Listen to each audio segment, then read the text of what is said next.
Good, good morning, everyone. Good morning. Good morning, world. Good morning, Nigeria. Good morning, Lagos. Good morning. How are you all doing? I hope everyone is doing good. Compliments of the season, like we say, As the year draws to an end, many of us, are asking quiet but important questions. Did I do enough? Did I become who I hoped to be? And how do I step into the new year stronger, wiser, and more intentional? All these questions are running through our minds. Yeah, we may not be speaking them out loud, but it's just running round and round our minds. So today we're answering these questions with wisdom, grace, and experience. Today's episode is titled Finishing Strong, Staying Relevant, and Starting Stronger. 35 years of wisdom for women who want more. My name is Ezinneku and I'm your host. So let's do this, my beautiful people. Finding self, finding purpose. Today's conversation is truly a special one because we're not just closing a year, we are closing a season and preparing our hearts and minds for what lies ahead. Before we dive in, please take a moment to like and share this live stream. Let's spread the word and bring in more people here to be part of this meaningful conversation. Trust me, if we are paying for this,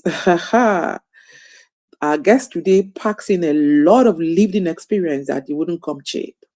So please come get it for free so that you can apply it to your life and be better. We're live on YouTube and also on Instagram. Please follow us on UpYou across all platforms and catch up on past episodes, via our YouTube and podcast channels. We're everywhere because we don't want you to miss a thing. Whatever your preferred platform, you'd find us there. And now it is time to bring up our guest. So we're going to shift a bit and go find her. So stay with me, don't go anywhere. You can hear my voice while I bring up our guest for today. And there she is looking pretty. Thank Yes, you. yes, yes. Yes, Good yes, yes, morning. yes, Good yes. morning. Good morning. So today on UpYou, we sit with a woman who uh my prompter has gone away, but I'll bring it back on. Yes. So today we'll sit with a woman who embodies grace, longevity, reinvention, and influence. She's a renowned marketing communications expert, a respected leader in brand building, and a woman who has remained relevant across decades of change. With over 35 years of experience, she has built some of Africa's most influential local and international brands, served as past president of the Association of Advertising Agencies of Nigeria, AAAN, sat on several professional and advisory boards, and continues to mentor and shape leaders across industries. She is the CEO and lead consultant at Ladybird Limited, a strategically creative agency with purpose and a woman deeply passionate about Nigeria and Africa's creative economy. As we close the year and prepare for a new one, she brings 35 years of wisdom on finishing strong, staying relevant, and starting stronger in a world that is constantly changing. Dear everyone, world over, please help me to welcome Mrs. Bumi Okay on the show today.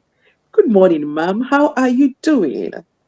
Good morning. Good morning. Yeah, that was such an interesting introduction. Good morning. It's great to be here. Good morning to the world. Good morning to our listeners, our viewers, whichever format you're using. Everything has converged. So, good morning to everybody. It's great to be here and compliments of the season. Oh, wow. See, I'm smiling so widely.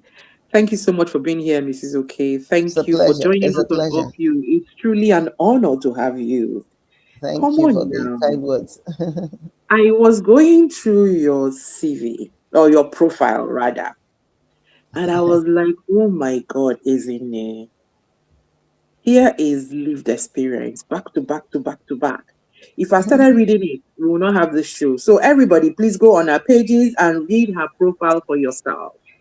And then you know that, oh, I forgot to tell you that she is happily married and she has two productively engaged sons, Thank and God for that. our guest today seems to have it all together, and we're going to find out how she did it so that we can also copy and paste. Me, I am a student of copy and paste. Mrs. Okay, are you ready? Yes, I'm all set. I'm all ears. I really wish there was a word like copy and paste in life, but let's get it going. Oh my goodness. Okay, so let's begin with a reflection. When you look back over 35 years of leadership, growth, and service, what does it truly mean to finish a year strong? Well, let's put it this way. I thank you for the opportunity to talk about what you say finish. First, I think you should define your finishing line, because the truth of the matter about life is until you go to, let's say, go to the greater beyond, you have not finished. So, and if God is so kind and He gives you 90 something years, remember you got a long time. But we don't know how much time we all have. So don't be too much under pressure, but also be under pressure. Because whatever the case is, we all have time, but we just don't know how much time we have. So whatever time we do have, let's make the best of it and ensure that.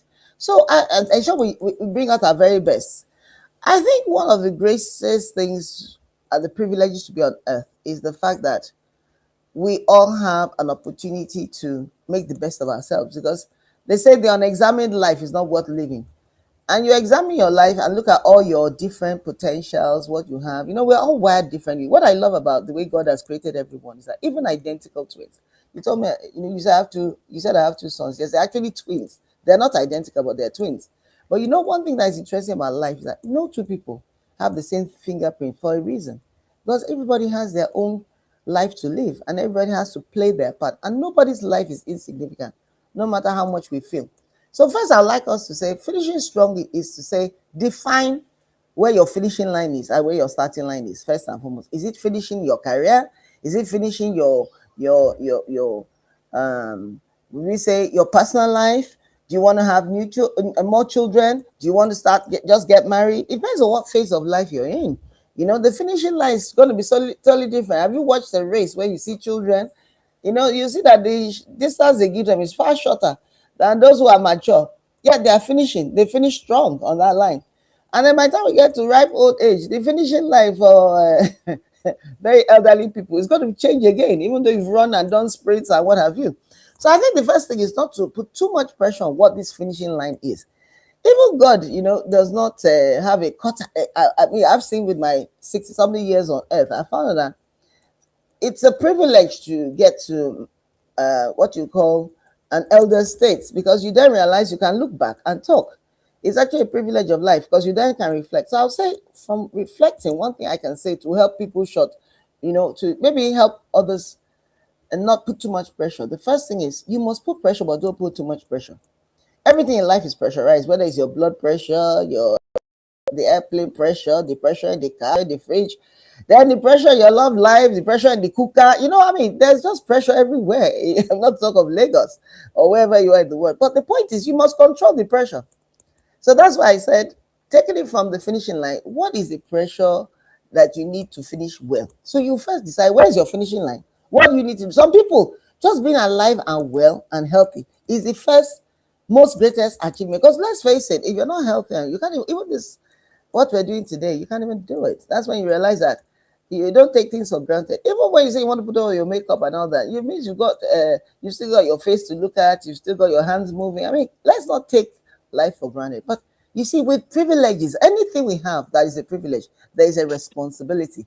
So let's put it that way. That is why we're on this program this morning. Our responsibility to share the little things that we think may be an advantage and make the best, so that others don't necessarily have to go through. They say experience is the best teacher, but it's not true. There's some experiences you don't need to go through. You don't need to be beaten black and blue as a wife to know that it's not good to be busy. You don't have to make the mistake of maybe climbing the corporate ladder and find out that, if you had been a bit more maybe politically savvy, you might have avoided some things. If you had learned about how to control maybe certain mannerisms, or to be more assertive. Because sometimes you need to be assertive in a room. Let them know you are there. Don't sit down like a mouse because they won't see you. You know. So do you prepare for those meetings? You prepare for the opportunity? Are you prepared as you're here? I had to prepare. You prepared. We didn't just appear. So everything in life, you got to know, what do you do? So I'll say that finishing line. Just remember, you define your own finishing line, define your own race, and define how you're going to make it. But the most important is that you must finish, and finish well, and finish happy. I think I'll pause here. Wow. Wow. The first thing that jumped at me was there is pressure. Don't be under pressure, but there is pressure. you know. So the thing is, life is full of pressure, but you have to learn how to control the pressure. And then the second thing that I'm taking out of all that you've said is that we need to define our finishing line. It is only when we know our finishing line that we can now determine whether we are finishing strong or not. And from all you said, finishing line differs from person to person, stage to stage, and all of that. Interesting. You know how they will go to churches sometimes and the pastor will say, "You will finish strong in Jesus' name." I will say, Yes. "Amen." Yes, you say And amen then now, but you now know where must you finish. that's what I'm saying. So we all think, so we probably be thinking, oh, all of us have the same finishing line, but we all don't have. So thank you for pointing that out. Perspective is really needed in life. It's a pleasure. Thank you. Fantastic. A Thank great you. summary. Yes, your perspective is Thank critical. you. Thank you so much. So tell me, how do you, something for you, apparently, in all the time that you've lived, your finishing lines have changed. Your definition of finishing lines has been changing Yes. over the years. Yes, because you are Because running different races at different times of life. Let's put it this way. You're running different types of races at different times of life. So definitely your finishing line is going to change. When you are young, let's put it this way, when you're in university, your finishing line is probably to just get your certificate or whatever you're studying, or if you're doing a vocation, or if you're setting up a business, that's your finishing line. By so day you must have done that. Then you want to get married, you give yourself a finishing line. You have a timeline. Most people set a date now. That timeline for date is a finishing line. So getting married, some people, despite the fact that they set up to get married, they don't get married. Not because of any fault of them. Somebody there just crosses over to heaven. You've heard stories. So there's a grace for the race of life. And that's why even when we're in the race of life, we have to ask for that grace to run the race. You set a finishing line that, I need to start a career. There's a start date, there's a finish date. You might have a change date, you may have a pause date. Then you have children, you have a start date, a pause date. Children's dates, they just have different finishing lines. Because as they get older, they have different needs from you. And you to realize that they have different needs, which is part of life. A child of 5 is different from a child of 35 or of 25 or even 15. So the finishing lines, and that is one thing I think we have to consciously tell ourselves. There's even a point that even your career may be so, the pressure of the finishing line might be so high because you've got to go for maybe 4 business trips in 1 month, both locally, internationally. You've got your farm. Then suddenly you find out that you have a vacation trip, and that is a different finishing line. But the pressure is maybe different if you plan it properly. You're going to relax. But at the same time, when you're relaxing, even now one has a finishing time because you can't relax forever now. You can't spend the whole day at the beach, no matter how much you love yourself, and no matter how much, even if money is not your problem. By the time the night comes, you find that God has even designed the beach you cannot see the beach at now you night. must have to go home. Yeah. So that's why I'm trying to say that let's put it this way. Just let us learn to take each finishing line. Sometimes you are cooking. You're not even cooking. Let's even use the metaphor of cooking. Different types of meals require different types of finishing line. There are some they use 24 hours to cook the food, and that's why I don't really enjoy cooking much. The amount of energy, but you see, I enjoy eating the food. When you see what some people go through, they would have first killed the ram a week ago. They will then say they are marinating it another Marinating 1 week. One other story, they say you put it in the freezer, you put it in the fridge, you put they say they put lime. What I'm trying to say is that the process of what you want to an outcome to be will also determine your race and your finishing line. So Yeah. everybody's cooking meat, but some people will cook that meat in 30 minutes, put it in pressure cooker, and they have gone. Some people it's going to take them 2 days. They say it's special time, and then there's a value for what comes out. So I'm just trying to say yet again that what I just simply did was I was able to realize that there are some finishing lines that must finish. You have a submission to a client the following day. That timeline is going to happen. You just got to make it happen. Like how you've gone live today, 10 o'clock is 10 o'clock. Have you ever opened the news to say, oh, they're doing 10 o'clock? They say, come, we're coming. The reporter hasn't come back from the. It's not going to happen. You know, there's some things. The plane has to take off. They'll tell you, it's a 2 o'clock flight. It's a 2 o'clock flight. You know, and it's 1 hour. It's 1 hour. You know, so I'm just trying to say that. But there's some flights that you might say that it's actually took more than 1 hour. The plane had to stop somewhere because there was an airspace that closed. So a flight that normally would take you 1 hour, suddenly there are 3 hours in the air, and and it's not that there's a problem. It's just that the pressure has changed. They've said there's a pressure in the air, and they've had to wait. So it's not always a disaster that there's a finishing line changes. It might be some adjustments, turbulence here, a bit of weather changes, or the snow started falling. So it's the same thing that happens in life. That something didn't happen immediately does not mean it is a disaster. It could just mean a change of course and a change of strategy. So I hope that will help. Let's put the pressure there. There's a time, you know, if I find something like an egg, you cannot even move from that because of the pressure there. An egg only requires immediate solution. You break the egg, fry it. It's a 2 minute, 3 minute job. You cannot say you are going to go and read a book and you are frying an egg. It's not going to happen. But you can say you are baking a cake and you read a book. Yes, that's a different process because you have a desired outcome. So what I'm just trying to say is that examine what task you have at hand, whether it's your family, church.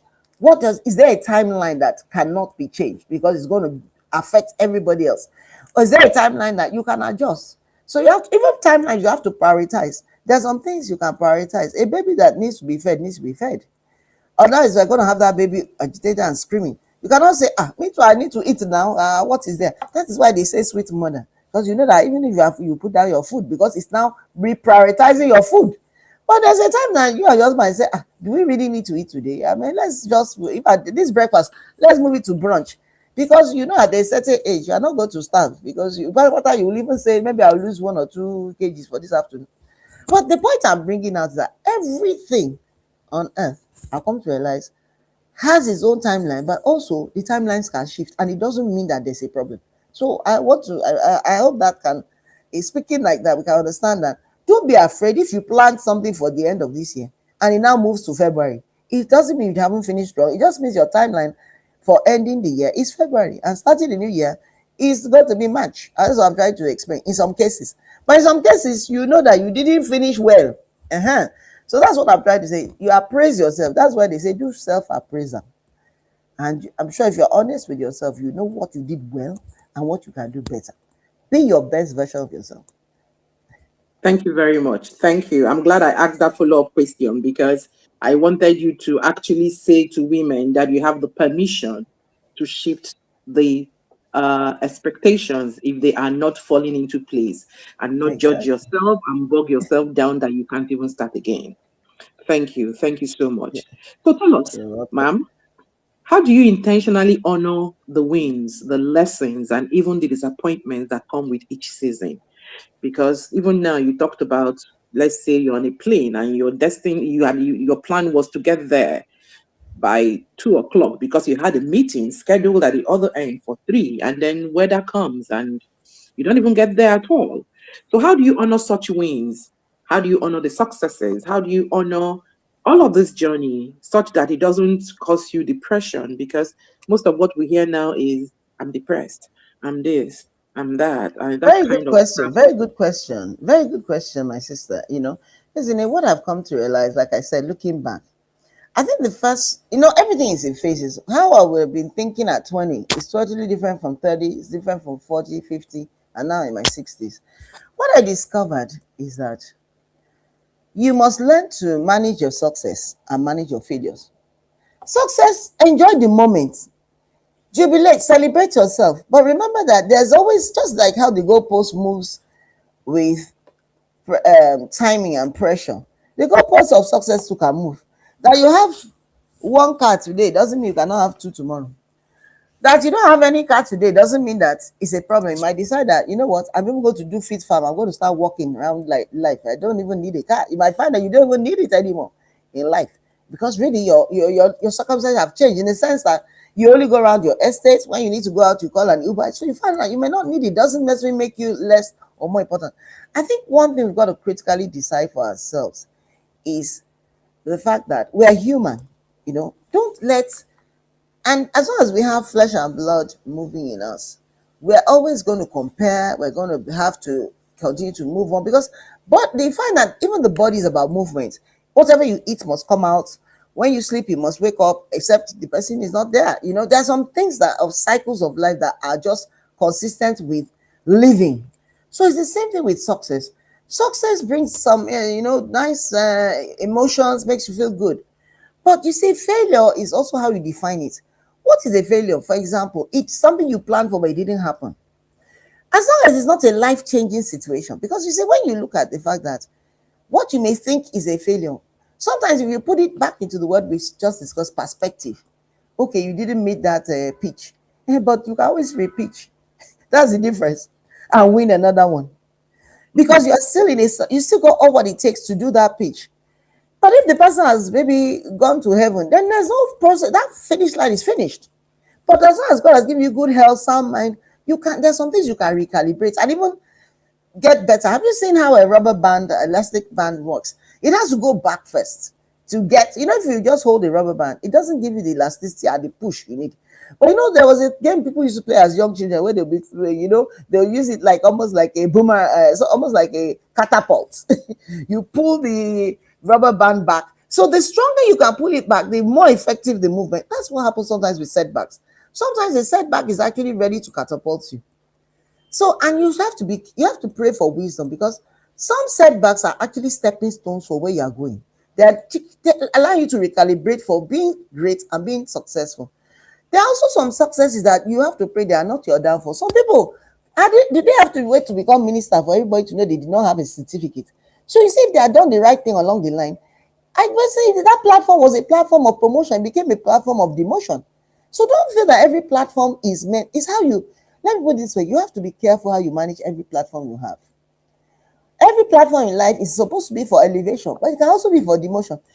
Let's just take a school scenario. When they want to scold people, they will call them onto the stage and say, these people didn't do well. They're on the platform now.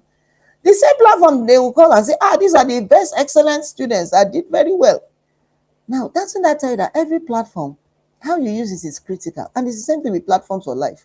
How we use this platform, is it to elevate, to emulate, to encourage, or is it to make everybody feel as if, oh, I did this, you didn't do that? But there are many things that you didn't do that so many people have done and done far better. So if we realize that, how will I put it? Everybody is full of gifts. That's what I love about the way God has created everybody, is to create and find your gift. And then thank God that you can still reinvent yourself. So when you have a failure, take it as, what are the lessons I have to learn?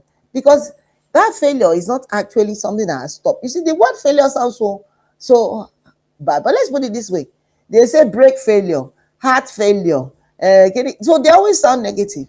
But have you ever heard that sometimes there's a failure that can be good? There might be a failure that the person fails to show up, and not knowing that, they just say one car passed by, and because they failed to show up, they missed the point where everybody went to heaven. So there's some failures that are not exactly negative. They say, I didn't show up there. Let's take the world's health. I don't like to use tragedies because nobody has control over tragedies or successes. So, but you see, we can learn some lessons that it's still about grace. Some people went to work Saturday. Some people woke up that day, they said they were late. They failed to show up that day, and they didn't know that it turned out to be a saving grace. You see, it doesn't have to be so tragic a story before we know that some of the successes we have are because God giving us assignments. And some of the failures I have is that God is putting the reins to prevent you from certain things that you don't know. That's why even in prayers, they say, thank God for the things you know and the ones you don't know. Because there are some things it's better we don't know, because we don't even know what would have happened. So it's better you don't know.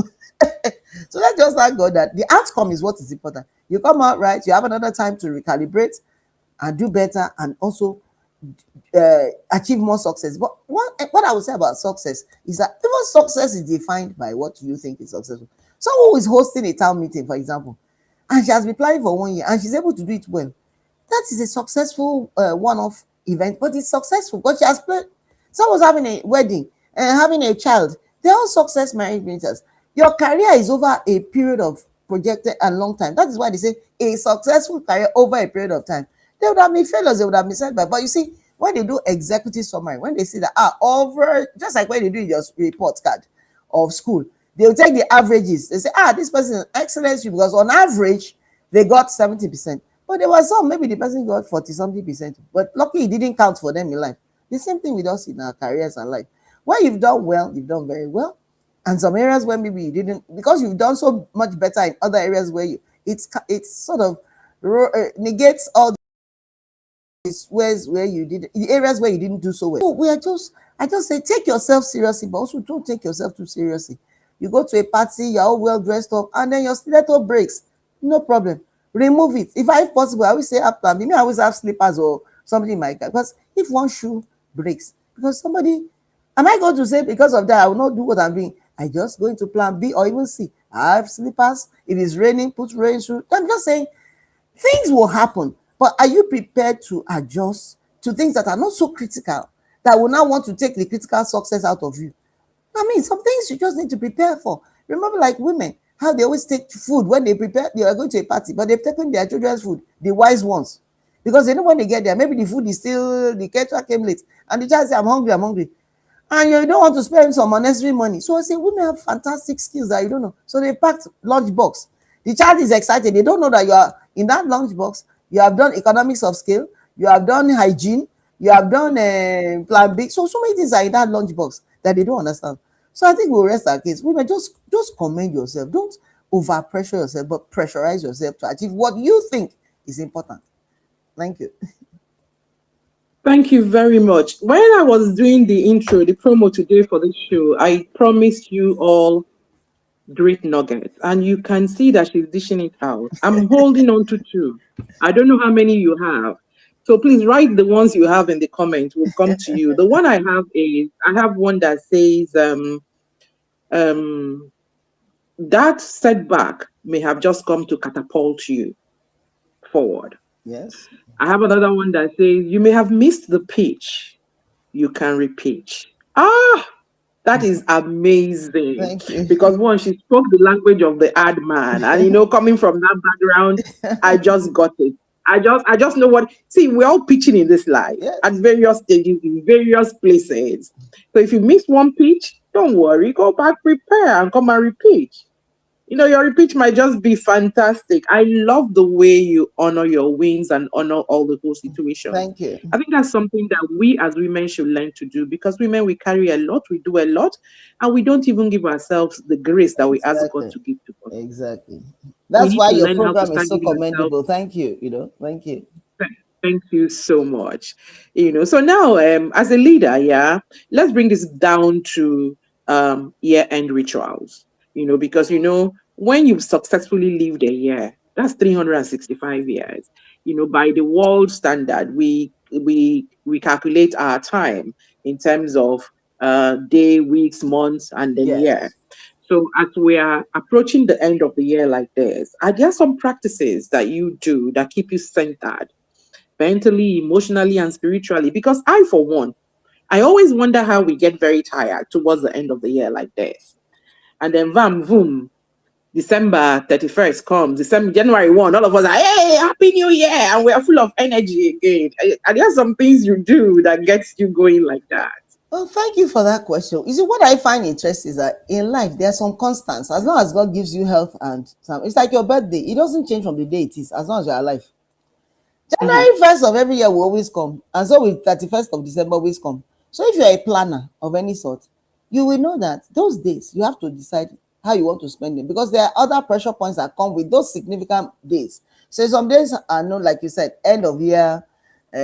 We'll say, well, I'll use the word rich because in Nigeria this word ritual. I say end of exercises and when I say routines, you see, let's put this routine. But you see, no matter what, the beginning or the end of anything is a time to start to reflect. When you have a new baby, for example, it's time to have hope, reflect, and that's what comes with the new year. When you have to close a chapter of something, it doesn't even have to be about death. It could be something like, okay, you finished primary school. You find that it's time to reflect because you are leaving those friends. Some you'll see again, some you may never see again for the rest of your life. And that is even as young as you are. And then that's the beginning of letting people know that there's a reality of life, that in this life, may not necessarily go together. Then you're at a point in life, when I say together, because somebody relocates, they live abroad. So what I was, I've always been someone who works with diaries, because I found that, like I said, some things will not change. I've already written what I want to do in January. I know what I'm doing, as long as God gives me good health and sound mind. You see, those are and you plan with constants, and then the ones that are not within your control, leave it. But one thing I always say is that whether you plan or not, life will go on. So it's better to have a plan than not have a plan. After all, God says Yeah. He will grant you your heart's desire. You will start with what you desire. Don't be afraid to desire that you want to do something new in the new year, or you want to be excited about the end of the year. Even the same Bible that a lot of us believe in says there's a time for everything. So there's a time to reflect, there's a time to rest, there's a time to play, there's a time. You see, when I say end of year beginning, if you look at the type of profession you work in, there's some professions that they don't have any dates. In the hospital, there's no timeline. People fall sick any day, every time of the day. So a person who works in the medical profession, I don't think they look at December and January the same way those of us who work in the media or in marketing or in advertising work. Now, in advertising, this is the time of marketing activities. You can see there's dirty December, clean December, new December, yellow December, whatever. Also, I mean, that's the way marketing works. It's the time because people are more receptive. It's a psychological thing. So the point is, this is not the time for you, if you're an advertiser and marketing, to be sleeping, because this is the time when people, in fact, you find that the markets, half of the budget they haven't spent all year, they start to spend it towards the end of the year because they want to meet their marketing goals and objectives. So that's a different Mm-hmm. set of issues. But the person who works, for example, on media, TV, every day of the week, whether it's January 1st or it is December, the 10 o'clock news is 10 o'clock news. They will not come and say, we're on holiday, there's no 10 o'clock news, unless we're not serious.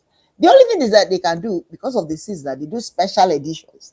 You find, because life is based on hope. Everybody likes to have new things, hope. That's why a baby brings new joy. Whoever the baby is, even if you are a hardened person, when you say a nice, cute baby, at least you will smile. If a baby smiles at you, you will smile. There's just something about the softness of newness. New clothes. There's something that everybody feels excited. Oh, let me get new. Even if it's not new that you bought, you find that maybe it's been at your bottom box. You are bringing it out newly, so it becomes new again. Some you haven't worn for a long time. Suddenly looks, this is when you change your hairstyle. It becomes new. It's the same hair, but you've changed the style, so it's new. So this word new even is an interesting one. So New Year is about, the beauty of New Year is that everybody maybe comes back to the nuclear family that God has given them. Because as you get older, you soon realize that the nuclear family changes. Everybody gets on, moves on. Your siblings move on. You have to marry. Your children get old. They get older. They get married. They have their own families. So you're not even sure if they can come for Christmas. And it's not a big deal because it's part of life. Your prayer is that everybody should be established. So you might find that it's even making a New Year call. Some people is even having a streaming for New Year. All I'm trying to say that newness, you might give yourself an opportunity to say, okay, I'm going to eat something new this New Year. Or for all this cooking, I'm not cooking this day. So it's just an opportunity to, like you said, reflect, make it. But I'm just trying to say that it is celebrated and acknowledged by everybody differently, depending on the circumstance of your life. Yet again, it's the race you are running. I'm not sure when you even read, if you look at world news, you find that emergency wards even work harder during festive seasons because some people are going to get drunk for no reason. So there are more accidents, more people are moving around. But their job is to stabilize. You find there are more police on the road because they too know it's festive season for whatever reason. I'm just saying it brings about different strategies for different people. Even children, if they've done well during that season, say, what are you going to buy me for Christmas? Because they know from strategy, children to are strategic. I'm yet to see a child that will ask for a bicycle or ask for a new toy when they have got a report card where they failed. No, even children are saying, Mommy, I passed. Can I buy that bicycle? If that child didn't deliver, you see them, when you start, they will drop their eyes. So why are we pretend as if we don't know, even as adults, that there's a strategy to celebrating New Year's? But I'm just trying to say, whether it's Tokyo, they go to, you don't want to do anything, or you just want to sit down and watch a book, it's an opportunity to give yourself a treat. And that treat too is defined by yourself. That's what I'm trying. Don't allow anyone to define what is not important. If you want to be in your family, travel, by all means, an opportunity. Family is a privilege. Having the opportunity to have is a privilege. Some people want families, but they didn't have. I actually watched a film once. It was a film. And the young man said, oh, I like to belong to a family, but it never left my head. You know why? Because the guy had grown up as an orphan. And I started realizing that, oh, wow, this one that we even say, I don't like the way my daddy talk to me, the one my brother, actually, it's even a privilege to have those kind of quarrels. Just like it's a privilege to quarrel, to say, my husband quarrel with me. It's a privilege. Some people, they want it, but unfortunately, the man has gone to heaven or the woman has gone to heaven. So I'm just trying to say, let us learn to appreciate a lot more of things than complain. And then also see that those privileges that God has given us, what is the assignment? Because there's a reason behind privileges and opportunities. So you are a great person, and that's why God has given you all those privileges and stuff. And that's why they say, to whom more is given, much is given, more is expected. Someone who doesn't have anything to give, and I'm not talking about even physical. It might be your talents, it might be your time, it might even be your smile. I found that some people just smiling at them for the day, you've made their day, because nobody even smiles at them. So I think we can pause here. Wow. I'm just saying, wow. I like your understanding of things. I like how it must be from living, having lived as long as you have, and the wisdom that you have Well, been I thank garnering God in the for way. reinventing me all the way. That's part of what it look. I keep on saying, when people say, "Ah, you're getting old," I say, yes, I thank God. It's a privilege of life. We all pray to get old, but get old gracefully. But then there's some things Yeah. you can do at a certain age that you probably wouldn't have done before, and you become more relaxed about the fact that you've got things to look back and you can actually do other things with hindsight. Some people don't have the benefit of hindsight because they didn't even live to see anything behind anyway. So let's not take Yeah. these things for granted. Yeah. Thank you. And that brings me to asking you the question that I plan to ask you today, which is, how have you remained relevant? Look, I started hearing of you when I joined SO and U. I mean, Yeah. come on. I think that I am Interesting. old myself. But you see, you have stayed there. You've gone through the wrongs, everything. And the beauty of it is that it's like you're aging backwards as you're even reinventing yourself. This is something that a lot of women would desire. This is something we want. This is something we pray about. Which is why the industry, the enhancement industry, is striving for women because we're doing all the big jobs, all I the like that. I BBLs like and that. everything. And then even in the career, part, a lot of women would want their career to just keep flying. A lot of women would want their children to grow and fly the nest and become productive members of our society, making the world a better place. Look at you. You have all this. How did you do it? Is there a formula to remaining relevant? Because most I, people tap I off, always they love. fall off. Well, thank you. I'll say first, thank you for the kind words, and that's why sometimes I really wish we had time to tell real stories. The real story is that, like we say, there's a grace first for the race. All right. I Mhm. mean, I've traveled the world. I had people who traveled and they didn't make it back. you know. So first, you thank God that He has kept you. I've traveled up both local and international all over, but God has kept one. It's not that you haven't done one or two near in misses, but God has been, and He has kept one. Mhm. And so if you are able to survive even a one or two crashes here and there, and you still come out intact, you didn't lose anything, you continue because you've been kept for a reason. That's one. First, I think it's like I said, the first thing I feel is God's grace. The second thing is clarity of what is important to you. You see, I think you've got to be able to sit down and say, what is important to you? I remember God had given me some grace to be able to sit down. You see, when you're advertising is a very interesting profession. Let's say I also learned that one of the things we've all done, we've built brands, we've relaunched brands, we have repackaged brands. How can we not take those lessons and apply to our personal lives? You have to have it means you must relaunch yourself, you must repackage yourself. Coca-Cola is over 100 and something years, yet you say it's renewed because you keep on relaunching it. So you've got to realize that at some point you've got to ask yourself, why do you relaunch yourself if it's important to you? One thing I've always said is that if God gives one good life, what do I want to do in myself? I started to look at what are my skills, what do I like to do, what am I good at. My career has only, you say, a career only gives you a platform for your skills to be enhanced. My career helped me in terms of the fact that I've been an organizer, but when you have to organize clients, you have to organize business, run businesses, you find that your skill of organizing becomes even much more sharpened. It's like your career sharpens your skills for yourself because at the end of the day, That's what they call growth and development. You've got to grow and develop with your career. Don't just work. You see, some people just work. You see, we women are very good at that. We're just good at working. Go to work, get the salary, come back, you've done a good job, anything. But at some point, you must say, this routine I'm doing, what is it teaching me as a person? For example, some will teach you to be organized. Some will teach you that you must keep records. For example, when we used to travel all those years as young executives, you have to account for clients' money. So sometimes you have to learn to account for your own money too. Learn to account for yourself. How do you organize yourself? That's one. Then you're always packaging clients. How they will say new packaging, outer packaging, inner packaging. So you have to look at your own outer packaging, inner packaging. So that's why I decided to adopt pink. It's part of my packaging. But I had to look for something pink today. It doesn't mean it's as always and everything. It's all part of the fun. You see, have fun as you go along. Because I've come to realize that you've got to sit down and say to yourself, as you go older, what is important to you? I'd always told myself, I don't want to have a so-called illustrious career. And then at the end of the day, I find that I don't have any children. I don't have husband. Or I didn't even give myself a chance because I was too busy working.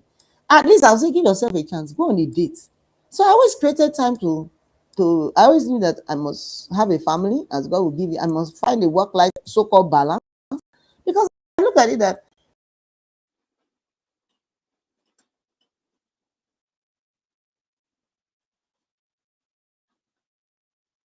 From my end, she's frozen. I hope she comes back because she was making a valid point. She was making valid points. I hope we get her back soon. It's so amazing. One thing she said just now that has stuck me in a very, very, very memorable way is, hey, we launch brands, we relaunch brands. How come we don't launch and relaunch ourselves? Because ultimately, we are brands. Let me see how I can bring her back on. Ultimately, we are brands. You think of yourself as a brand because you are a brand. You are a brand. Okay, she's gone off. Let's hope she rejoins very quickly. It's so amazing. Dear woman, do you consider yourself a brand or you're just a woman who has come to toil and go? Because if you think of yourself as a brand, then you will do the same things you do for your brands. Some of us tend our brands more than we tend ourselves. We look after our brands, we market our brands every day and all of that. And then we don't even take care of ourselves, and then we fall off. Oh no, this point she just made now is so interesting to me. Very, very interesting. I'm messaging her now that she's logged up so she can come back on and then we can continue this conversation. Wow. Oh, wow. So we know it all the time. They do brand extensions, they do brand relaunch, they do very big ones. Ha ha ha. So it's interesting. We need to start thinking of ourselves like that, and that will give us longevity. That will give us longevity. That will give us longevity. Okay, so while we wait for her, thank you everyone who is on the stream. I can see all of you. Thank you, Ijoma. Thank you, Jaina. Thank you. Thank you so much for your contributions. Women carry a lot. Yes, they do. They do carry a lot. We do carry a lot. Thank you so much. While we wait for her to come back on, please stay with me. Don't go anywhere. So the question she was answering is how she had stayed relevant all of the 35 years career. And that's what we're going to continue to explore when she comes back on. We need to know how she stayed relevant. But one of the things she has said to us is that we need to be intentional and relaunch ourselves. She said, women, we know how to work. All we do is go to work. And we are not even intentionally trying to apply the things we learn from that work to ourselves. So you go to work, you learn how to account for your client's money, but you don't learn how to account for your own money. You go to work, you find your clients talking to you about visibility. and then you don't think about your own visibility. So you go to work, you find your clients talking to you about relaunching their products, you know, sustainability of their products, and then you don't even think about your own sustaining relevance in the marketplace. You owe yourself. You are your own brand manager. Before becoming any other person's brand manager, you are your own brand manager, and you owe yourself to take care of yourself and to make sure that you stay relevant in the scheme of things. I'm still trying to bring up our guest, and I hope I get her back soon. The topic today remains finishing strong, remaining relevant, and starting off strong again. As we all know, we are getting close to the end of a year, and the end of a year is a good time to reflect and ask yourself, what have I done with this year? How did I do with this year? What can I do more of? Why didn't I do the things I wanted to do? You know, our guest told us that an unexamined life is not a lived life. So you must examine yourself, and end of year is a good time to do that examination so that you can now say, oh, these were the things that you did well, and celebrate yourself for them.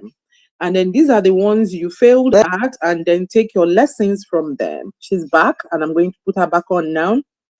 These are the ones you didn't do well, and then, take your lessons from them. Like she has been telling us that failure is not the way we define it.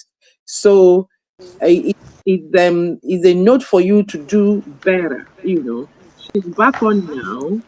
All right. Thank God Sorry she came about back that. I didn't on. realize, that's part of the failure of our systems.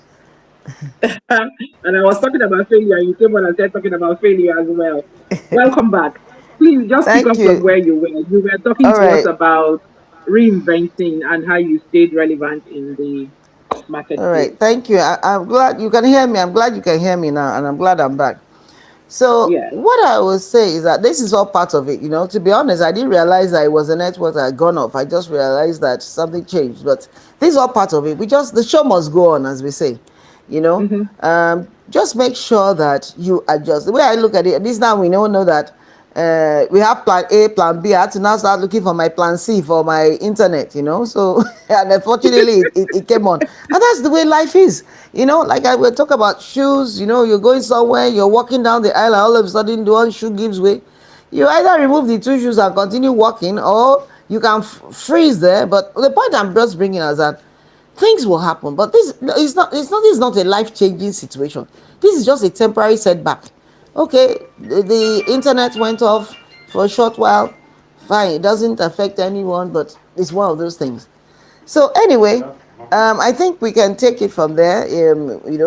Let's just say prepare for eventualities, but ultimately God will not give us more than we can cope with. That's what I always pray for, because you see, it's easy to talk. There are some situations that make champions, and there are some situations that actually bring out the worst in people. So I always say, don't let us have situations that will make us become what we are not. you know and sometimes life can try people to become, you don't know how you're going to react when people are ill, or something has a life-changing situation. So these are all the things I'm just trying to say, that let's not pretend.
Okay. If you can hear me, please could you let me know that you can? Looks like we are off.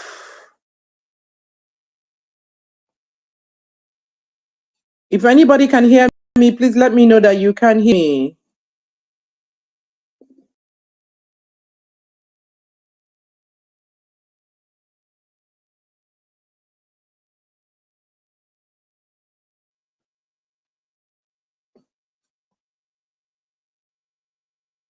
If you can hear me, please let me know that you can hear me. Can you hear me? Anyone in the audience, can you hear me?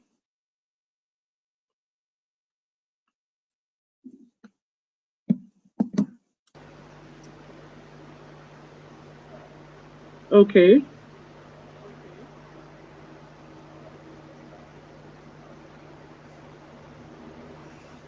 Hello. Okay, great. Yes. So yes, we're back on. Hello. Yes, Mrs. Okay, please go on. We can hear you. Okay, can you hear me? Yes, we can hear you. All right. So We're I should trying just to see continue you. speaking. All right. Yes, So go ahead. all right. You see, that's the challenge of it. So all I would say is that let's just prepare for challenges. Don't let us get ruffled. Like this is a setback, but it's also a stepping stone. So we just continue to the best of our ability. So at this point, I'll say don't get too ruffled. Things You will know, happen, things but will happen, whatever but you can whatever control, you you can control. control, you What you control. cannot control, What you you leave. cannot control, you leave. Okay, brilliant. I've solved the problem. You had two devices on. I was trying to take off the other one. Can you hear me?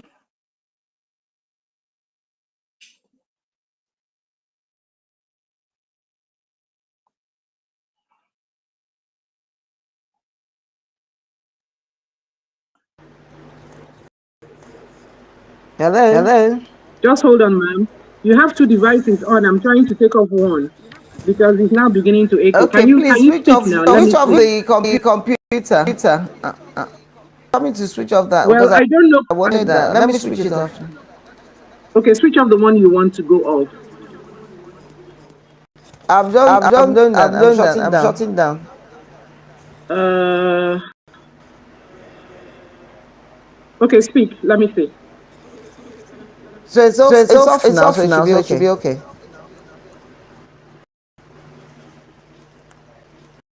But but I'm still getting. I'm still getting the echo. Yeah. I wonder why. In the Just echo. I hold on a wonder second. why.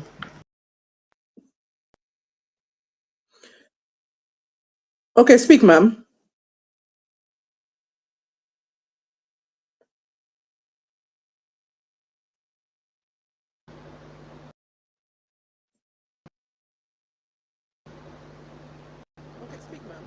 Okay, can you hear me now? Hello. Wait, I'm coming. I'm trying.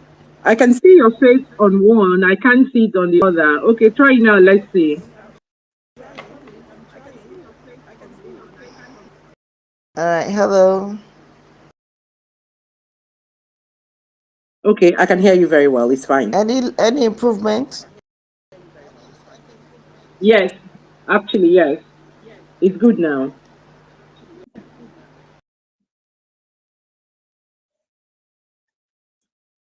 Okay, so from what you said, can you hear me yourself, ma'am? Can you hear me?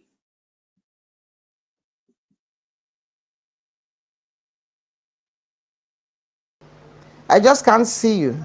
Okay, from what you were saying, okay, don't worry. We can see you, so that's fine.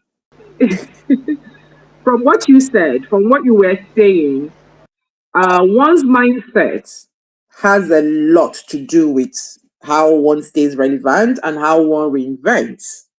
So that it's not just all work, work, work and nothing else.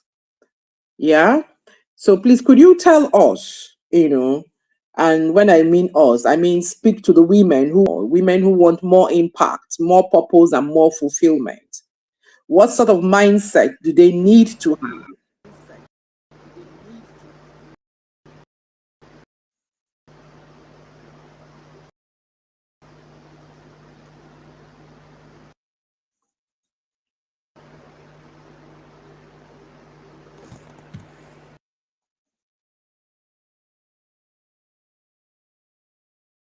Hello, ma'am.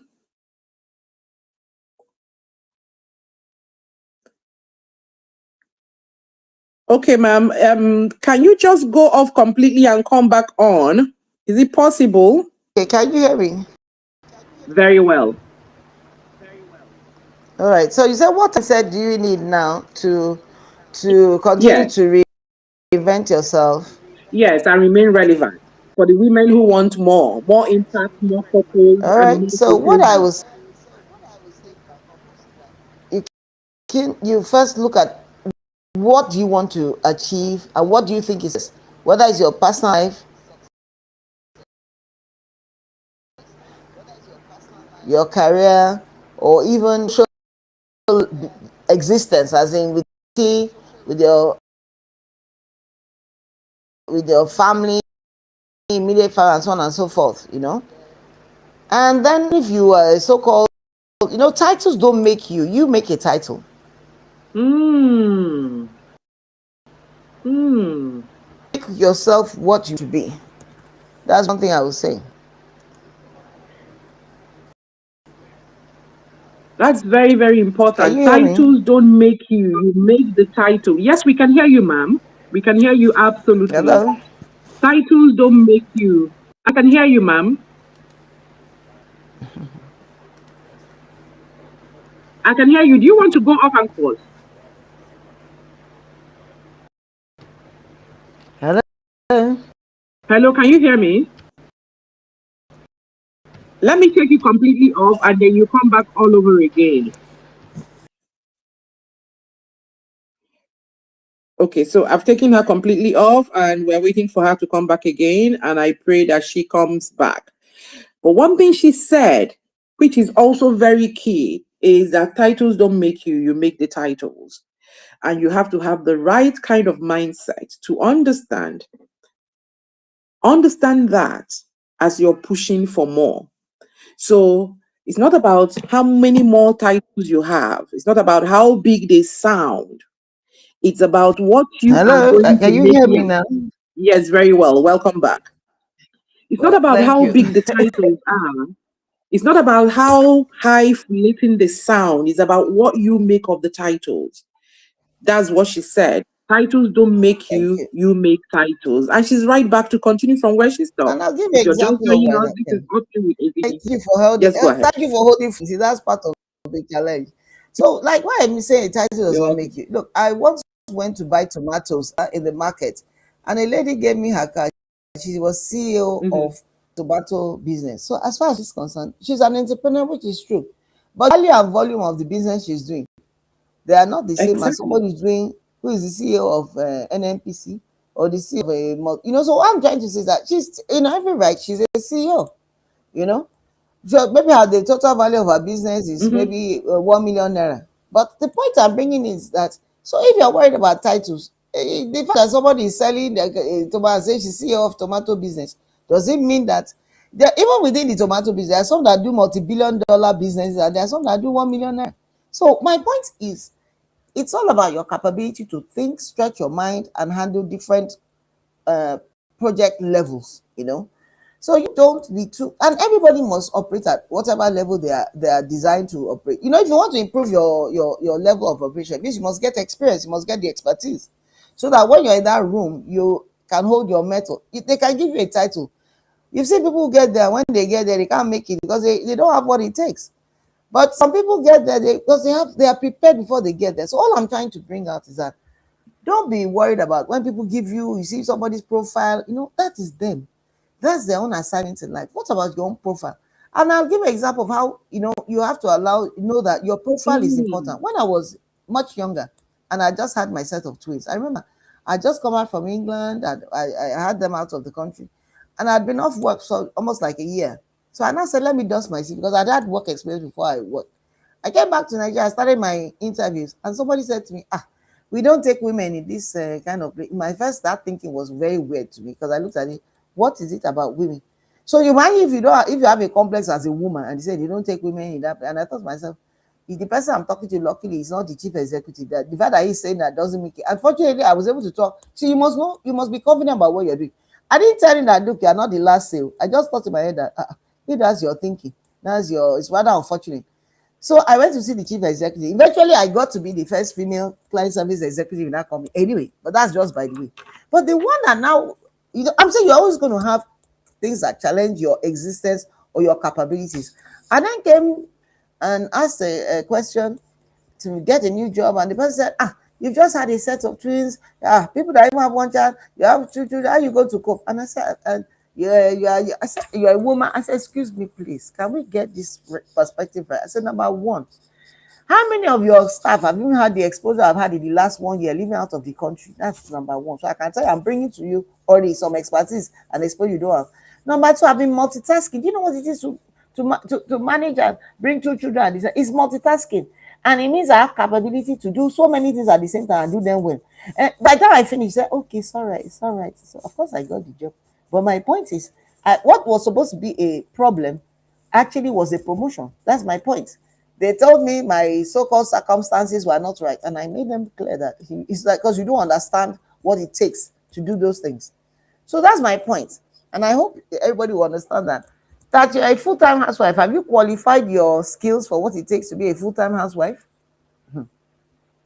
So this is what I'm trying to say. And then you now want to go into the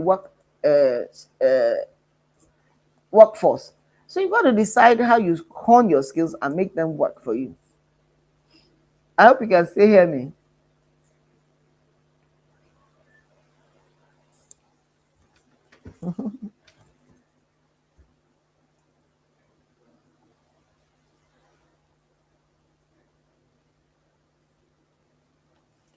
And then, well, what do you think about this? It tells you that technology has its own challenges. That's one thing I've come to realize. And I'm no longer flustered because there are very few, even some that have the most powerful technology, even at fairs and shows.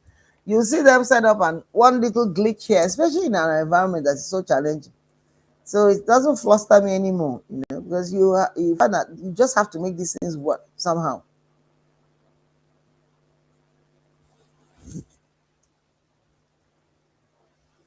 Hello, any luck?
Come on. Hello. Hello, everyone. Please, thank you for staying with us. This is a perfect example of finishing strong. You know, Exactly. whatever will go wrong will go wrong, but it is our responsibility to make sure that we finish strong. And our guest has Yes. been fantastic. She is Thank still you. here. Wait,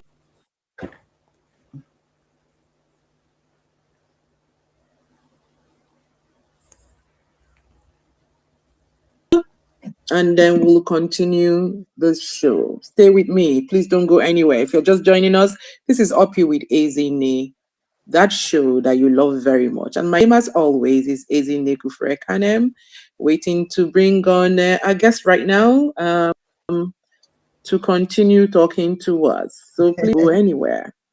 Thank you. Can you hear me? So we've been talking about finishing strong, staying relevant, and also starting fresh. Like we all know, is the end of the year, and this is the time that we all reflect on how we're doing and all of that. Okay, I've had to remove our guest, and I hope that she will come back on. Uh,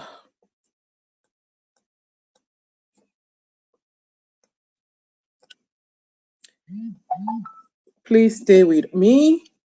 We're going to fix this, and we're going to say our goodbyes nicely. We're not going to let anything take our shine. We will finish strong. I hope you're taking your lessons from this, because when things happen, when you are on your way to doing stuff and things like this happen, you don't let it take your shine. You don't let it take your strength. You don't let it remove anything from you. You simply recalibrate and continue on your journey to where you were going to, like we are going to do just about now, any moment from now. Okay. Yes, yes, yes, yes, yes. She's back on, I believe, and I'm going to put her on now, and then we can continue our conversation.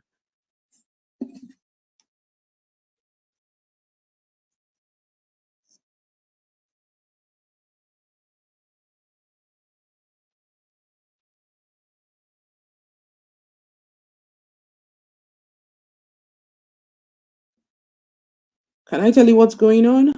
There's a little bit of rain here, and it's signals. That's what's going on. But we're going to beat it. We're trying to see how we can loop in and still be able to pick her up. Yeah. So that's the kind of thing she was talking about. You've made your plans to go somewhere, and then something just comes to disrupt it. What do? Do you now say, oh, I won't finish strong? I won't finish strong. Is that what you will say? Obviously not. You will finish strong. If you're just joining us, this is Up You with Ezinne, that space where we discuss everything women, everything female, and then we get on with our lives. Yes, we are connected now. We're talking, and any moment from now, she'll be back on, and then we can take it up from there.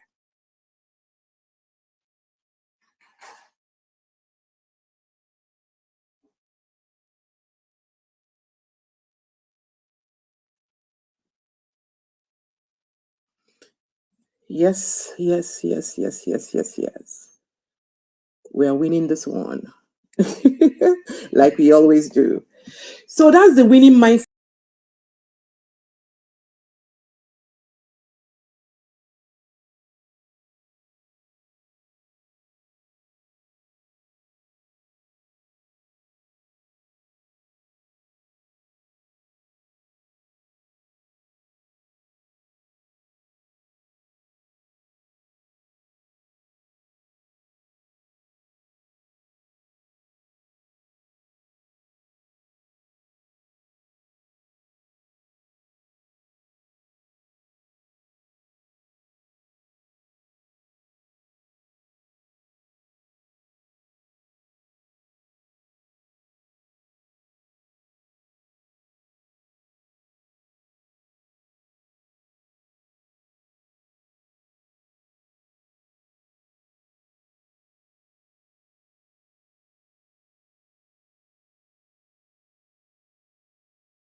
Let's see whether. Okay. Hello. Hi, Are we ma'am. business, huh? Yes, we are, and we are finishing strong, whether they like it or not. The good thing is that we can do edit and cut out all of this, so it goes smoothly when we are rerunning. Oh my goodness! So I, I got a bit of rain on this part.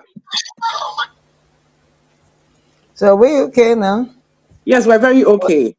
So would you like All to pick right. up from where you stopped, or you want me Yes, to if you fill you just give in? me just give me a link as to where we were. I've traveled to Mars and back now. So I can imagine. So we were actually talking about, the kind of mindset you need to have if you want more.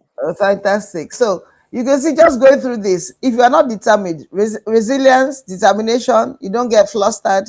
You've got to be focused. That's why I always say maintain your focus. You got to achieve your goal. There may be some hiccups like we've gone through, but we're achieving our goal. We're back in business. We're back online. Yeah. We've weathered the storm and we're back. And we're going to finish strong, like you said.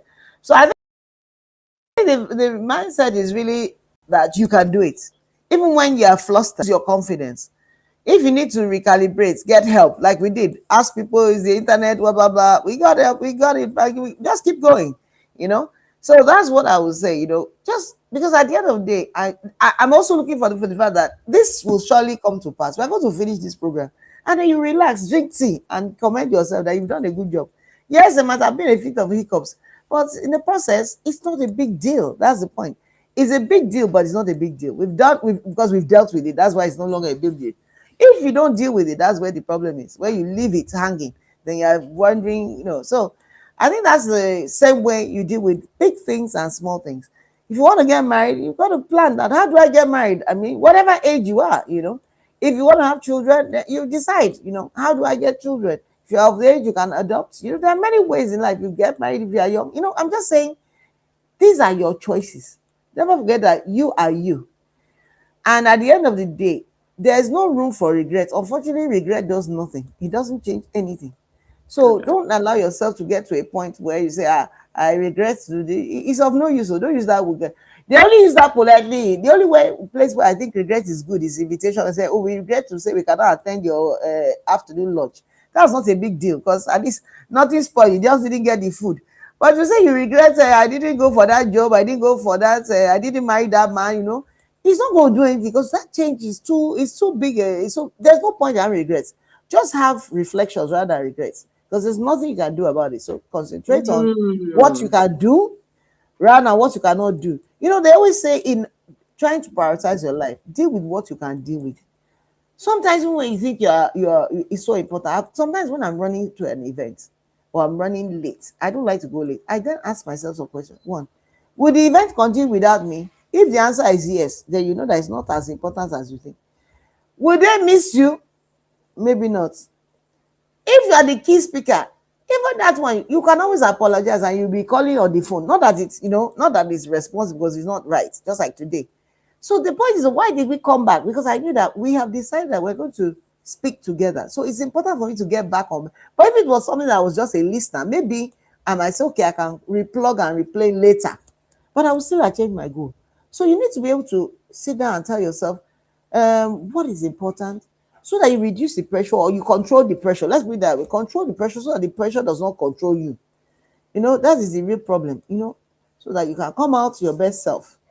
I think we can leave it at that point. I think that's the executive summary, because you cannot put 35 years in 35 minutes of discussion. But the summary really is just keep on reinventing yourself. Like, I'm looking forward to enjoying this Christmas. I'm waiting for it to myself. Okay, God has given us good health, sound mind. We're not running around the place. I mean, so that's enough of a Christmas present, even if you didn't get silver and gold. So that's why I say, as you get to certain stages, you really start knowing what is really important to you. At this stage of life, I've now understood when they say, when I was young, I was a school debater. They say health is better than wealth. Wealth is better than health. It's not, I understand that. Health is really wealth because you find that you don't want to see what people have to pay to keep healthy. So if God gives you good health, sound mind, just enjoy that. That's enough Christmas present. Then every other thing is Jara, as we call it in Nigeria. Thank you. Okay, I'm going to give you a quick question and take a dash. and then just Okay. keep talking. I'll come back and meet you. So this Okay. question I'm going to ask you now is, how do you know when it's time to pivot? Pivot. Yes. So we have Very the good right question. mindset. How do you know Very that this is the time to go from here to here? Do you get signs or something? I'll be right back. very good question. I think it's a combination of grace, a combination of you having tuned yourself to certain disciplines, and then your gut feeling, you know. I mean, for example, there's a time, I don't think you have to get to 50 to know that, oh, it's a time to get married.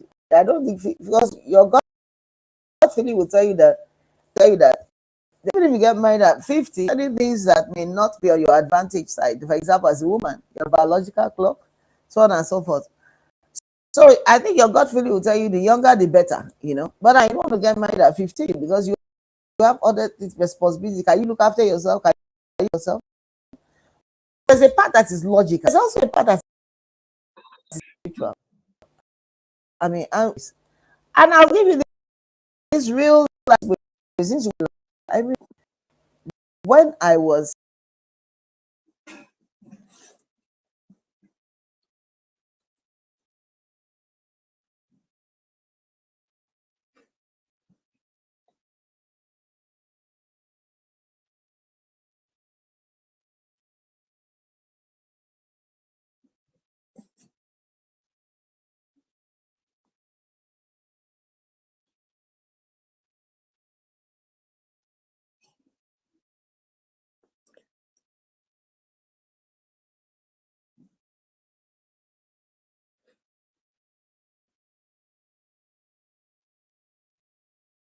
I don't know. I can't hear her from here. If you can hear her on the stream, please can someone let me know?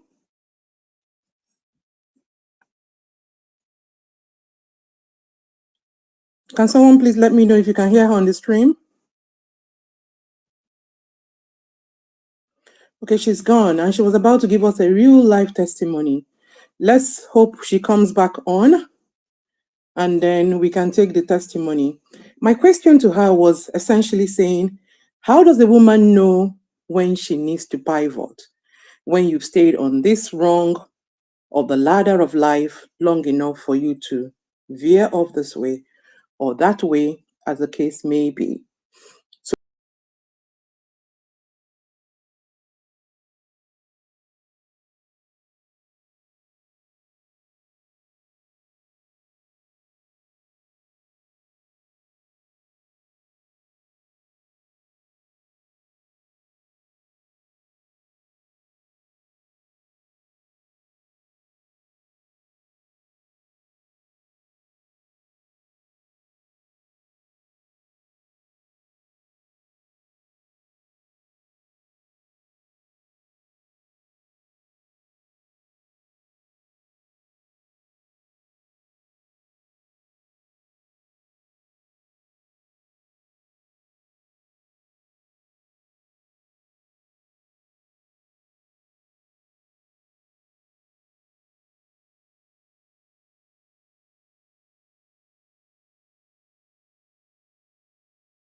Okay.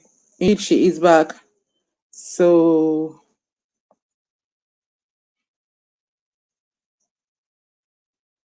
yeah. Welcome back, ma'am. Thank you. I've had to change. This is my third network, so I've just changed another one. So let's see. Let's see how it goes. The battle continues. So Thank that's you. exactly what Niger we say for real. about that's what we say about reinventing yourself. You just keep going. You try your best and don't get Yeah. flustered. We could have given up, but let's move on. So, like you said, let's just keep going. And then you know how you're Yeah. going to do your editing. So over to you. Yeah. So you were telling us about you were telling us a real life story.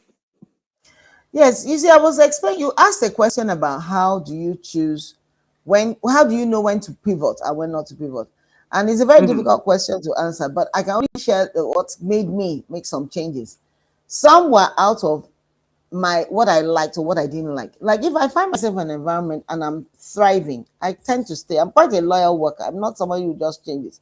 But there's a time when I realized that I know that I need more. For example, when I first got married, I was working in a company called Grant Advertising, but a lot of people had been leaving at that time. But I noticed that the pace of work there was a bit slow. People were coming. So I knew that I needed a more challenging job because my husband, I was newly married, my husband was traveling up and down. I didn't have to. So I said, look, let me look for a more challenging job. So that was purely my own gut instinct. Unfortunately, I changed and got into LTC at that point, which was a new company. And I thrived until, and I did well until I decided to leave. Now, I now decided to leave um, because I had other opportunities. I thought I'd done what I wanted to, and I went out to another company. But when I got to that company, almost 1 month into that new company, which I would not even bother telling you, I just spent like 6 months there. I knew I'd made a wrong decision because I found out that the chemistry of us there was not working. But I met, you see, one thing I've learned in life is that there's no mistake in life except you make the mistake could be a lesson. And the lesson I learned from there is I met some great colleagues who today we ended up working together because I took them from that company to where I was when I went back to LTC advertising. You get my point? So I met them in, and about three of them were still best of friends, even though we met for only 6 months. We're all in advertising. But we all went on to do great things and other things. So I would say at that point, I just learned a lesson. I call it that the lessons I learned is where I don't want to work, not where I will work, where I will not work. Because you got to know what makes you happy. Money is not everything. Money is important, but money is not everything. Then at a certain point, I remember my husband said he wanted to go to Abuja, and I thought, fine, I wish you luck. Then all of a sudden, maybe 6 months down there, I get a call from somebody, a client of mine that I have a lot of, that says he wants to set up an agency in Abuja. And I thought, what a coincidence from a spiritual, and why Abuja? Why not somewhere else? Why this kind of anyway? From a spiritual point of view, I thought that was interesting. If they had told me maybe Abakalik or so, I wouldn't have answered. But the Abuja was what I said. The Abuja was one. Anyway, to cut the long story short, they said, "Come and start this job first," and and that was how honestly I was. I didn't know God was going to use me to get us into Abuja. That's how I got a job that took me to Abuja, and that's how at a point that job went quiet. It achieved the family's goal of getting job. And interestingly, that's when my husband got his first project in Abuja. So who knows whether these things we don't know. Any that's why I say everything works together for good. But as a sudden that job became quiet. So technically it didn't maybe after 2 years it didn't really get off the ground and he wanted to. So I knew I needed to, but I'd met some people there who I didn't know God had positioned for me to take me to my next level.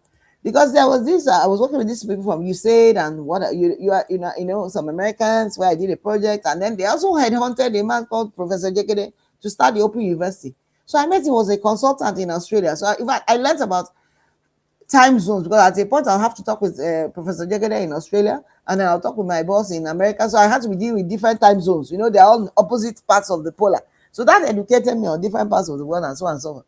But anyway, to cut the long story short, that was how we went on, and I got a job in Open University, which brought me back to Lagos because it was the problem. They said, Bumi, government job is not the same, but the problem is they're going back to Lagos. I thought, spiritually, I thought to myself, if I got a job that took me to Lagos, now I have a job that will take me back to Lagos. Why not now?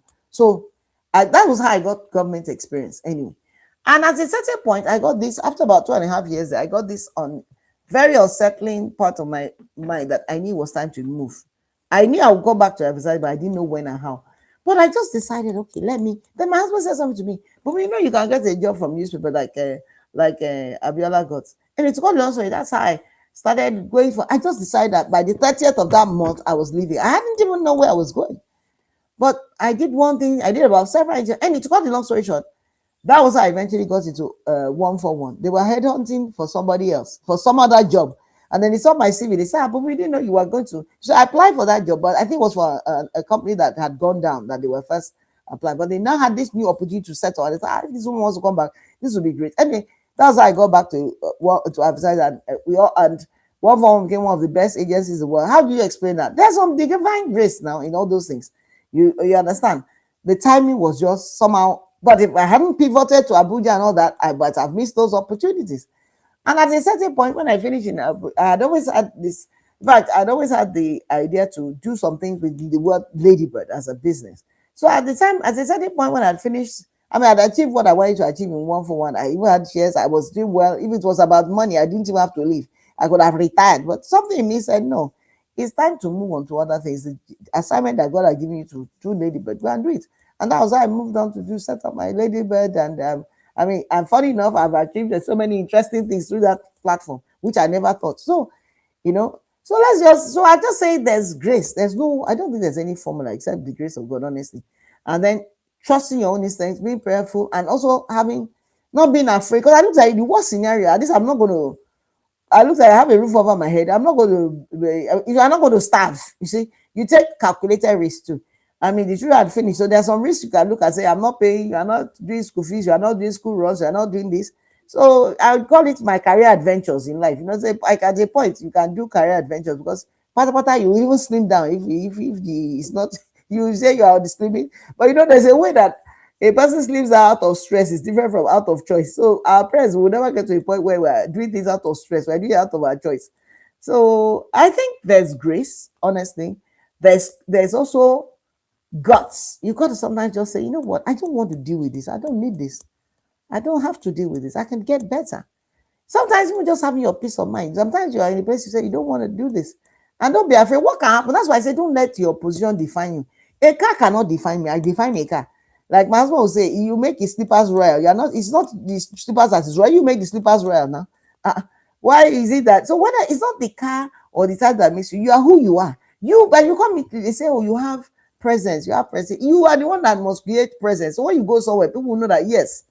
So you have been inventing yourself. You are the substance. But what makes you substance? That's why they call it diamond age. You have gone through a lot before you get a diamond. It's gone through so much polishing.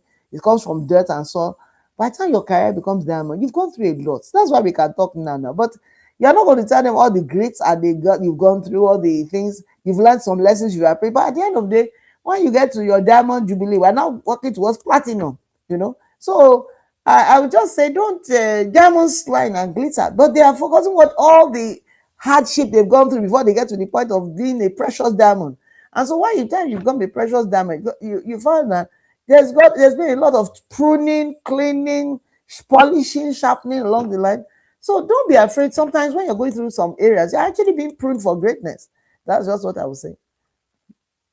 Thank you very much. And what I hear again is believe in yourself. And then when you have those nagging gut feelings, listen to them and take them. And most importantly for me, even when a detour looks like it wasn't the right thing for you to have done, take the right things or the good things from there and just keep moving. You never can tell. Yes, that's it. It might just be That's planned it. for your future. That is And then really, really then I think you also, amazing. yes, the other thing I'd like to add is that, honestly, I really think that sometimes when you take your steps of faith, I personally believe that God has a way of rewarding. And I'll give you an example of what I think is very interesting. But I never thought of becoming the president of AAA. Honestly, it was not even in my radar. What I knew I wanted to do was to be successful. But my boss, Mrs. Thomas, I remember then, was the first female president of AAA. Yeah. And one thing I remember, she used to carry me like her, almost like your handbag. She'll carry me to do some assignments. But I would do all the assignments for her. But I was also picking up a lot of the problems she was going through. She would tell me, Abumi, they did this. She was like a big sister. It got to a point she would tell me both professional and different challenges.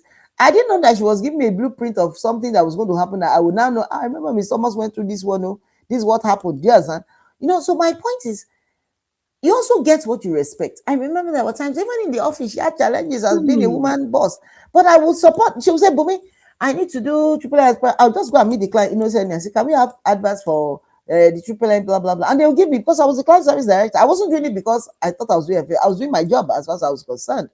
But I learned something later on in life, that honestly, you get what you respect. I never realized that I was sowing seeds for myself. That was one. But let me tell you what was even more interesting for me. By the time Mr. Akumi, who was my boss in 141 then as the chairman, he was then, it was part of the Ogilvy and the Primakane group.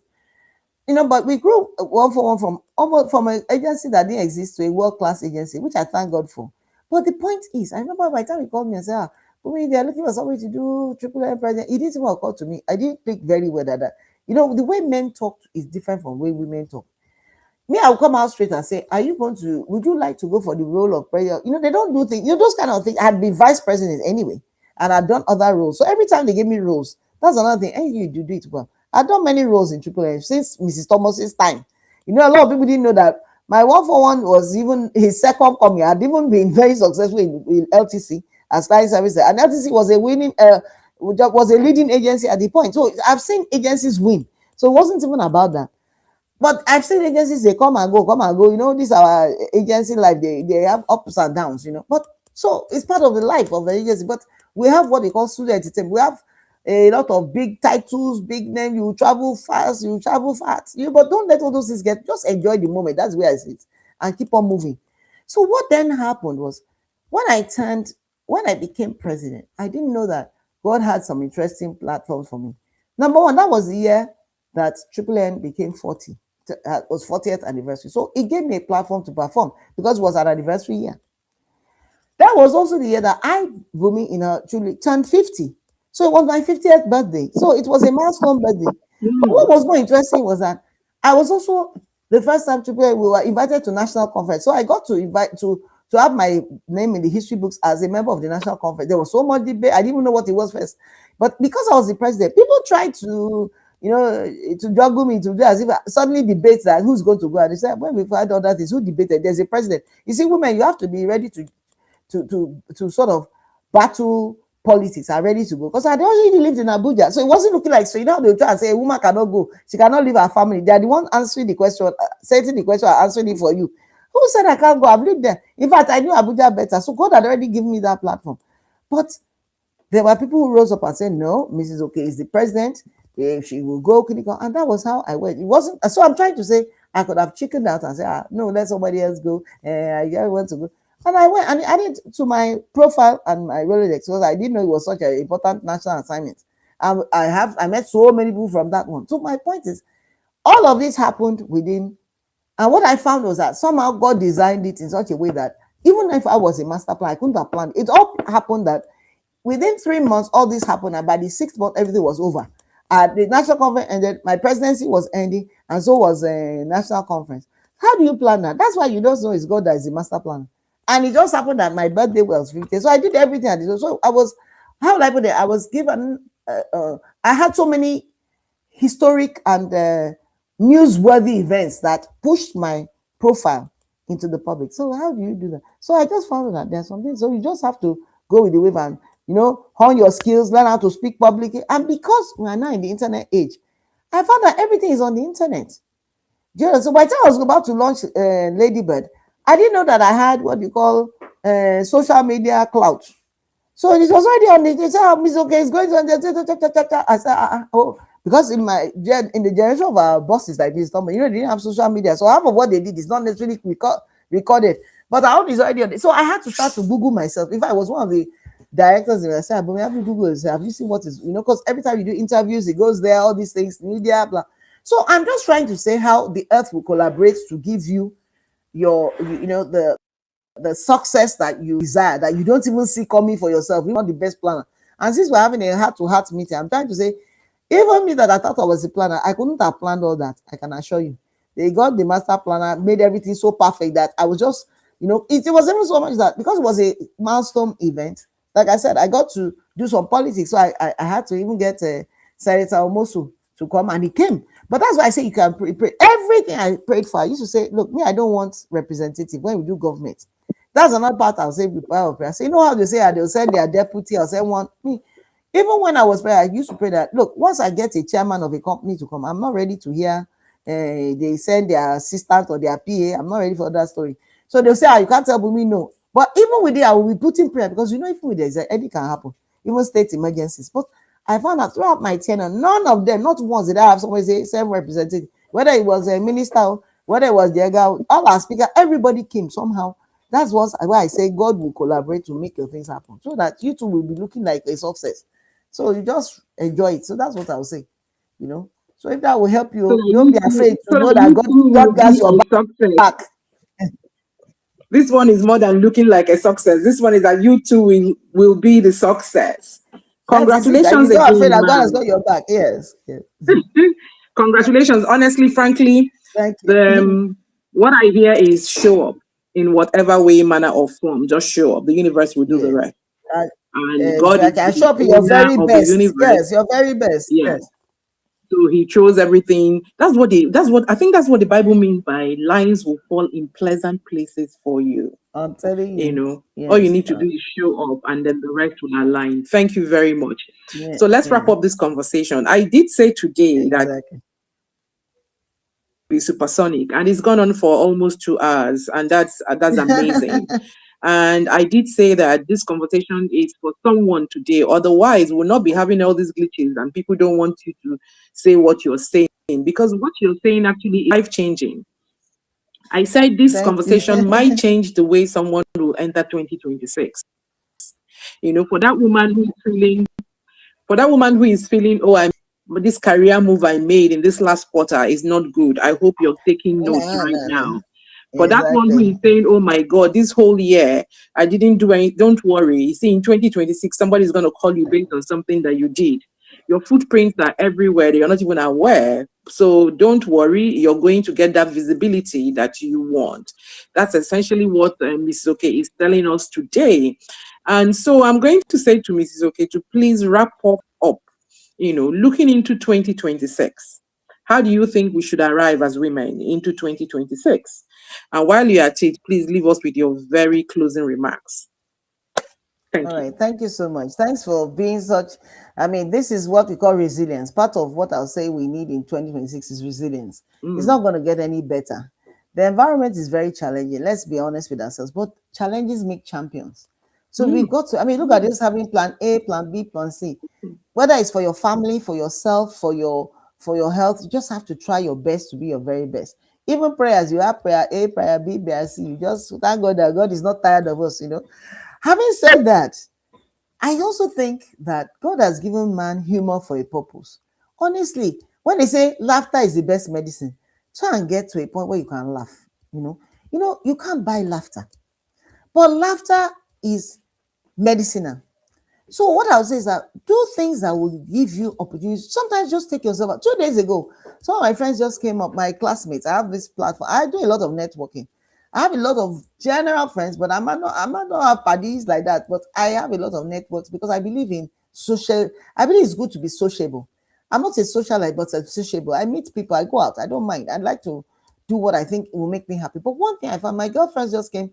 Classmates said, "Oh, some of our friends, classmates are in the diaspora, are coming around. Will you come for the join us for dinner somewhere?" Lucky GI. Somehow I was in Ikeja, I was in the office, blah blah blah. I just changed my time and I went. The reason why I went is I thought all these opportunities, as we get older, you will hear about one of your classmates has gone. We are thinning out, we are getting older. So why don't you seize every moment to make yourself happy? And honestly, it was a good change of scene. Had a laugh, I did what I needed to and got back. So I'm trying to say, learn to do what you can do to help your own how will I say, your psychological and mental state to be able to continue to face the challenges of creating life and moving life. Because Nigeria is a very interesting place. Let's not tell lies. You can either get frustrated or you get furious or you get funny. So you just laugh at these things and move on rather than we could have been flustered with all what has just happened. But we've all learned to say, okay, A, B, C, bring candle, bring torchlight, bring generator A, generator B. I mean, that is how many countries, how many Nigerians can do that. And one thing these things do is they make you'll be surprised how much more intelligent you may look because you are having to learn about things that don't normally you have to learn with. So what I'll say is that as we go to 2026, I think we started by talking about the race of life and the pressure we need. we first must determine what are the races that we need to run in 2026. And it's going to be different for everybody. That's what I'm saying. For example, me, I've been trying to write a book. It's so interesting. I've done but people have told me try and do it, and I've really got it in my spirit that I think that's why the fact that I'm not a bookworm in that sense. I like to read, especially but I then said, let me then pray for the wisdom of how I'll do a kind of book that I would love to read, that I can give to people to love to read too. So that's the wisdom, because at the end of the day, we all have to read one way or the other if we want to improve. How do I do? So my point is, for me, that will be a bucket list for me. But will I not say everybody must write a book? No, not everybody's going to write a book. Some people are going to do. I want to do podcasts. I want to do collaborate. That's why I was so excited when you talk about collaborations. For me, 2026 is a year of collaborations, because I'm at that stage where I think you need to always have teams to collaborate with. There's no one that is an island. So I want to do a lot more of that. But that's booming. But some people might say, I just want to start, I want to get married, I want to have a family. Depending on your age. Some people, everybody has a different task. But whatever we do, let's work towards being the best versions of ourselves. And let us also have to learn to have a forgiving heart of ourselves. If you make a mistake, don't brood over it. Okay, I'm sorry, I've made a mistake. Some people want to make you almost feel suicidal because you made a mistake. Please don't allow anybody to make. Yeah, oh, sorry now, Abby. And then you mean sorry and you move on. You don't have to because everybody's human. You make some errors. Recalibrate. It's like when you're going with map. Even Google Maps sometimes misleads people. So I'm saying nothing in life is perfect. But if you make a mistake, make a detour and continue on your journey, for goodness sake. Sometimes the only difference that maybe you might have to change the gear for your journey because it's going to be now longer. Maybe it's something that should have taken you 6 hours. It's going to take you 18 hours. So you just adjust yourself.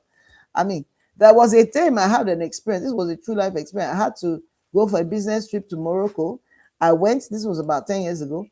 And that was the first time I went with Emma Rock, was from Nigeria. But guess what? By the time we were coming back it was a 3-day trip. Guess what happened? The pilots went on strike and it was a Friday. So I thought, how do I get back? I realized, number one, I cannot walk, number one. Number two, that's when you know that it's easier to even go to Europe, because there are more flights there than to come to West Africa. So I had to put on my tourist mentality. I realized that it's going to take me the whole weekend to get back to Lagos, because by the time we looked at which planes come, because it was Saturday, things had started. So in fact, I ended up going from, I think I toured the whole of West Africa, just tried to get back to Lagos. I think I had to go to Senegal. I spent a day, I then went on the beaches. So what I'm saying, I had to put in relaxation mode, because getting flustered was not going to do anything.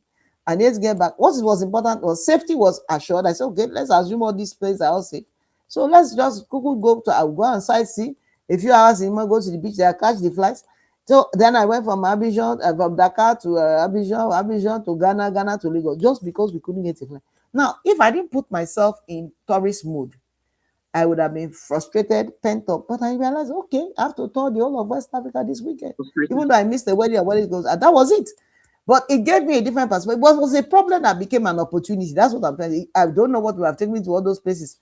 So it just made me talk. And then I started learning about, in fact, about how poor our flight connections are within West Africa. So there was also lessons to be learned. So when I'm traveling, I go with all my different types of cards, local cards, international cards, because of you have to pay your way for some things. I mean, it was an interesting thing, but I then learned that sometimes you just have to have this option A, B, and C, even in payment. Because if I didn't have money to pay my way, how do I get out?